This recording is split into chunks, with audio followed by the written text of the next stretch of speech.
belajar mengenai listrik rangkaian seri dan paralel. Ada yang tahu belum apa itu seri dan paralel? Rangkaian seri adalah dua atau lebih beban listrik yang dihubungkan ke dalam satu daya lewat satu rangkaian. Rangkaian seri adalah suatu rangkaian listrik di mana input dari suatu komponen itu tergantung dari output komponen yang lainnya. Sedangkan rangkaian paralel adalah suatu rangkaian listrik yang disusun secara berderet. Rangkaian paralel merupakan rangkaian di mana input dari komponen tersebut semuanya berasal dari satu sumber yang sama. Nah, di sini saya memiliki alat peraga edukatif berupa rangkaian seri dan paralel. Bisa kita bandingkan. Seperti yang saya bicarakan tadi, rangkaian seri itu rangkaiannya sejajar. Sedangkan rangkaian paralel di sini disusun secara berderet atau ada cabangnya. Di sini di alat peraga ini bisa kita lihat bahwa di sini ada baterai sebagai sumber energi, ada saklar, ada lampu, dan ada kabel. Lalu jika kita bandingkan antara seri dan paralel, yuk kita nyalakan.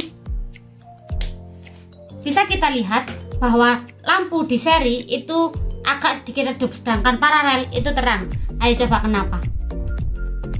Cari tahu. Lalu apa yang akan terjadi jika salah satu kabelnya itu akan putus? Yuk kita putus.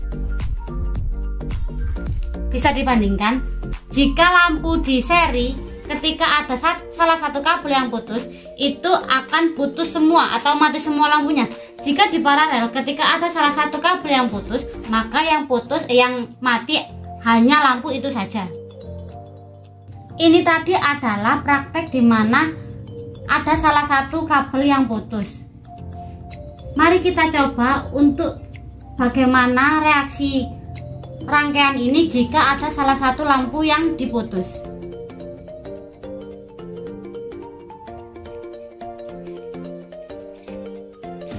Di sini kita lihat bahwa ada salah satu lampu yang diputus, itu tidak mempengaruhi lampu yang lainnya.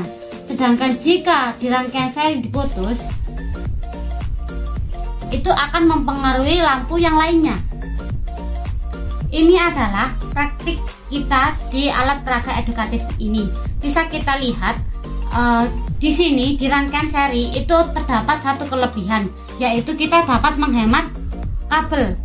Sedangkan di sini di paralel kita itu boros kabel. Akan tetapi kelebihan dari paralel sendiri itu lampunya itu semuanya terang. Jika ada salah satu kabel yang putus, itu tidak mempengaruhi yang lainnya. Begitupun dengan jika ada lampu yang putus. Seperti itu. Itu tadi penjelasan sedikit mengenai rangkaian seri dan paralel menggunakan alat peraga edukatif ini. Semoga adik-adik bisa berkenan untuk belajar lebih-lebih lagi, melihat referensi lebih lagi, dan bisa membuat alat peraga ini di rumah secara mandiri dengan bantuan orang tua tentunya. Di sini juga kita bisa lihat rangkaian ini itu termasuk sederhana. Alat-alatnya bisa didapat di mana saja. Seperti itu. Terima kasih adik-adik. Assalamualaikum warahmatullahi wabarakatuh. See you, bye-bye. Sampai jumpa di lain waktu. Terima kasih.